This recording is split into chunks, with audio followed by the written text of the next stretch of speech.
My name is Peter Hall. I'm a senior programmer here at South by Southwest. You obviously just came for the world premiere of Ash, and to talk about it, I would like to bring out director Flying Lotus.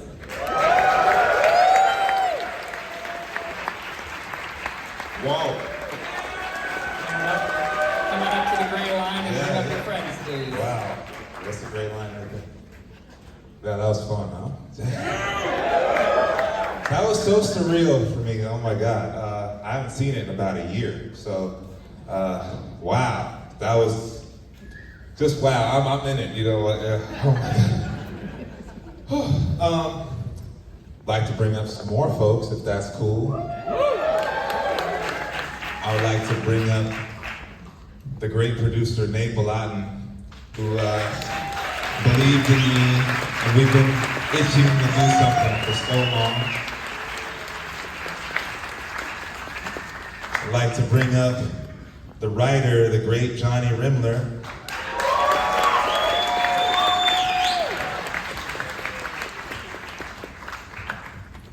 I'd like to bring up a dear friend, Aaron Paul. How fucked up was that?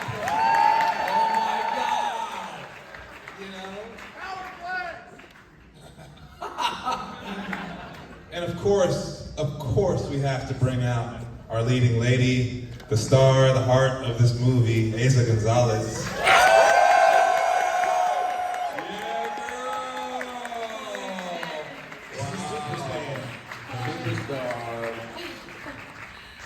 Wow, that was, fuck me. I'm sweating, I'm shaking right now. Yeah. So if I'm not wrong, this is the first time any of you guys have seen it with a crowd like this or on the big screen. Is that true? Oh yeah. Very first time, so thank you everybody. Thank you guys.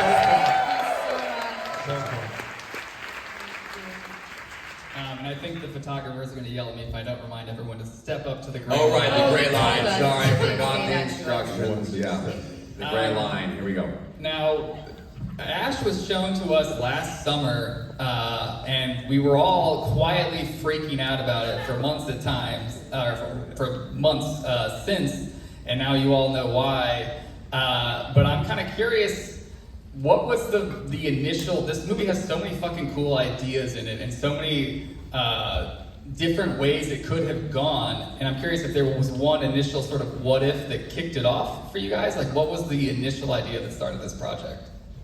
I think we should, kick it to Yeah, Johnny. right. I mean, the initial idea was kind of to take the kind of sci-fi last final girl kind of movie, but instead of getting to that point, that's where we start the movie, and then having the slight, I don't remember who I am trope end up being the whole twist that the movie relies on. But I think what really kicked it into gear is when Flylo came on board and brought his special sauce to it. Hey. Yeah, this thing came to me and hit me like a ton of bricks. I was just like, I just felt it immediately. It just touched the the part of me, the 13-year-old who was just dreaming about sci-fi and horror and stuff. It just reached that part of me, and I also was just like, this reminds me of all my favorite video games happening right now. And y'all play games? Any of y'all gamers? Silent Hill fans in there? Dead Space. Yeah! This one, I felt like this one was for the gamers. Yeah. I mean, that was one of the first things when I saw it. That was my first reaction, and in my head I was like, please God, let this be an intentional riff on this stuff, because it's so fucking good, and it's clearly. I hate whenever or not hate, but when the phrase like a love letter to blah blah blah is used, it's kind of overused. But I feel like this is so infused by your love for those kind of things. Oh, absolutely, absolutely. I think it's just something that we all kind of connected on early on. When I got in touch with Eiza, the first conversation was, this reminds me of Silent Hill 2 and 4. I was like, excuse me. He's like, it's you. Yeah, absolutely, absolutely. I mean, what were your initial conversations fully about? I mean, luckily, I've been dear friends with this incredible human being for many, many, many years, right when she moved to LA. And this script was sent to us at the same time. And I hit her up the moment I got the email. I'm like, have you read this yet? And she hadn't, and so we read it at the same time. We both just fell in love with the story. And then we're like, well, let's meet with Flylo and see what he's all about. We, of course, are massive fans of Flying Lotus. You know, we just love his music. I just love his whole vibe, everything that he's created. And we just both fell in love with him. And then we were just so excited to tackle this together. Yeah, it was a dream. I've been wanting something like this for years, and I was just so honored, and makes me emotional. I was just so honored to be part of this. It was great. It's the greatest gift to be able to do this with you guys and tackle it with one of my best friends. He's been one of my best friends for 10 years when I just moved to the industry, and he really championed me. I'm so emotional. I love you so much. I haven't seen the movie with people, so we love you. We love you. it's a lot to take in. I gotta say, just as a friend and just a fan of my brilliant friend, to be able to watch her just lead a film. This is the first time she's been #1 on the call sheet.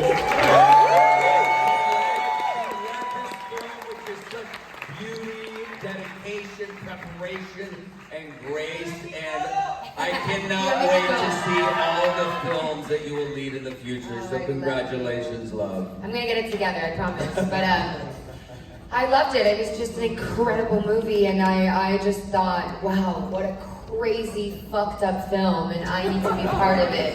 And he just had a vision, man. He wrote an incredible script, and props to our producers, man, because these movies don't get made. I mean, it's insane. You couldn't even put all these ideas together. And we did it in a very small, independent style film. 28 days. Yeah, we did it. 28 days of shooting. Yeah. And with zero money, guys. We really, this movie looks so expensive, and that is him, his creativity, his incredible talent and vision. I'm sorry, I'm outing you guys. No, but it really was. It was an amazing experience, and I'm just honored to be Rhea. You crushed it, girl. Thank you. Yeah. All right, well, since you are here, Nate, how do you put a project like this together today? Well, big shout out to our crew. Some might be here, but from New Zealand. Yeah, Because we were fortunate enough to work with some amazing people down there, and we managed to pull off a lot for a little, thanks to the amazing talent behind the camera and in front. And one of the things that we had to do was get really creative with every single day that we had. Every aspect. But we had a lot of time to prepare, although Aaron and Eiza had the least amount of time to prepare. Yeah. And all, in truth, so we were ready. you guys we killed came in it. hot. Yeah. Yeah. But, a lot of people here are independent filmmakers. They know what it takes to pull it off, and you just need, incredible storytellers. And you need to come up with ideas for how to solve problems every step of the way. Ooh, that's cool.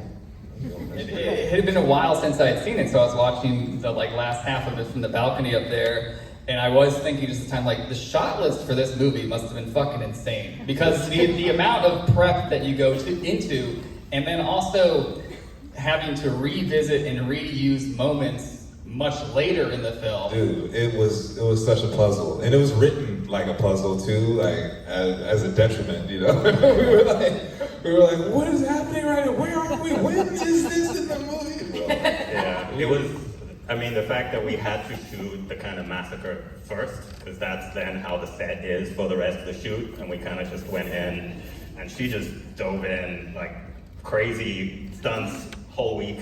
Yeah, of that just stuff. stabbing people. That was such a badass. That was actually quite helpful in the process, because a lot of my moments is sort of memories and sort of sometimes we rely on just pure imagination like a child, and you don't know if the vision that you're having is the vision he's having and him having, and it gets quite convoluted. And so when you're able to sort of set that sort of tonal, the heart and soul of the film is what happened, you can kind of go from there. And it was just so exciting. Flylo and Aaron and I just geeked out like crazy, and we come up with ideas, and I just truly thought, wow, what an interesting film to make, and I was just so happy to, I just want to say it, to share it in South by Southwest, because there's so many, I love that there are all these people that really love cinema, and you're just here to watch incredible movies or get inspired. You know, this was the first place I ever worked with Robert Rodriguez, who's an independent filmmaker too, and you know, I love that this town believes in independent filmmaking, and I just couldn't think of a better home for Ash than to premiere with you guys, and I know you fucking get this movie. I know you get it. Yeah. Totally agree with that. Now, you two, it sounded like you came in, you didn't have as much prep as the pre-production team did, but like this is also such an incredibly physical role for both of you. What Mainly her, I mean, what a badass. Definitely Eiza. You know? What kind of prep goes into that for you? I mean, we definitely did have some, you know, choreography training and, you know, fight training. And that's always so much fun, getting slammed into boxes. And, it's great. I mean, it's such an embarrassment of riches to be able to tell stories, you know, playing pretend on the highest level. And feel so blessed, and just to do it with friends, you know, old dear friends. It's a blessing. Yeah, it was, you know, I think that when you're sort of surrounded by a very knowledgeable team, and I have to really credit our crew and cast, because again, remarking that, yeah, truly everyone in the cast was like incredible, and the crew, we're doing it in this independent way, right? So it's a tight family, it's a tight ship. And those days are heavy, you know, they were really, there was moments, I remember there was a moment that I would go in the crack of dawn, be in that dark room, and then leave in a pitch black night, and I didn't see the sun for probably the entire shoot. Yeah. And I was bruised and battered, and every day something more hurt. I was like, I'm gonna get a brain hemorrhage. hemorrhage. Drinking anything either? Huh? He wasn't even drinking either. I was like, man, you need a drink. I wasn't drinking. You didn't have I was no just- drinks either. I was like, damn. Eat, sleep, get killed, repeat. It was just, it was everything. But to that point, our crew was always there present for us. A warm towel, a kind massage when we were like finishing, music to dance. Like it's a heavy movie, you know, we're coming from screaming and crying and sobbing and stressing your body in such ways that you don't even think it's possible. It's no joke. It's no joke, and it really does take a toll on your body. And I have to say, I've never done horror on this level. They need to nominate more horror films. This is the Super Bowl of filming. It takes stamina.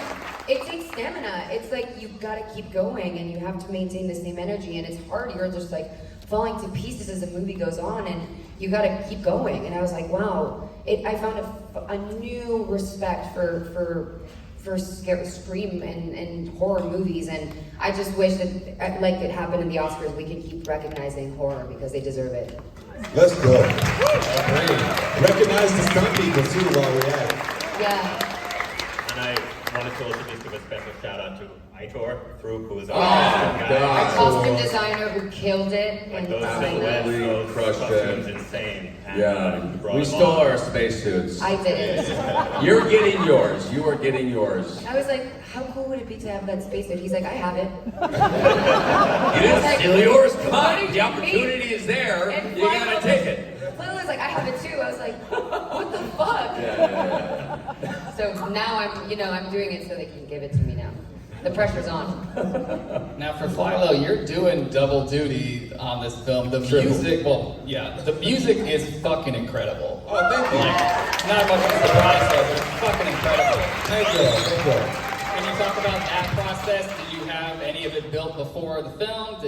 What was your workflow there? Yeah, I had, right when I got the script, I knew exactly what I wanted it to sound like. I had the sound in my head, and I was like going off on it, like making stuff for a while. And when we got to set and you started playing some of that stuff, it was really cool. And then when I got to the edit, none of it worked. None of it worked. So I started all the way over, throwing sounds at the wall, and I ended up having to go to New Zealand to do the final end of the cut and some of the post out there. And I did the music in a little cubicle in New Zealand on my laptop and a controller. It was like the most minimal setup. I never had in a minute, you know, since like I was living in grandma's house, you know.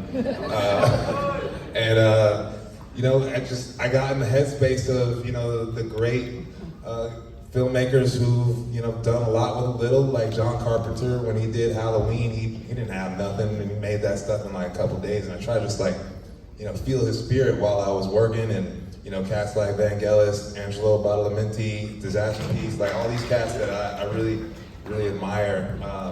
I just try to bring that kind of minimal approach to things. It's like, this is all I got. I got 4 soft synths I'm using in this thing, you know, and like a whole bunch of drum sounds and like all the Foley work, you know. And the coolest part though, was the sound, the post-sound department was in the cubicle over there. So we was geeking out, you know, and they're musicians, so we was like, all right, let's make all the medbot noises in G minor. So when I do the G minor part and then this song over here, it'll click in and we'll go and we were just like geeking, go back and forth. It was so fun.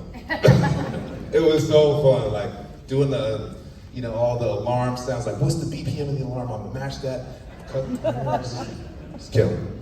Awesome. Well, unfortunately, we're out of time for the rest of the day. But I want to give you guys a couple little instructions. Pull out your phone and go to the audience award.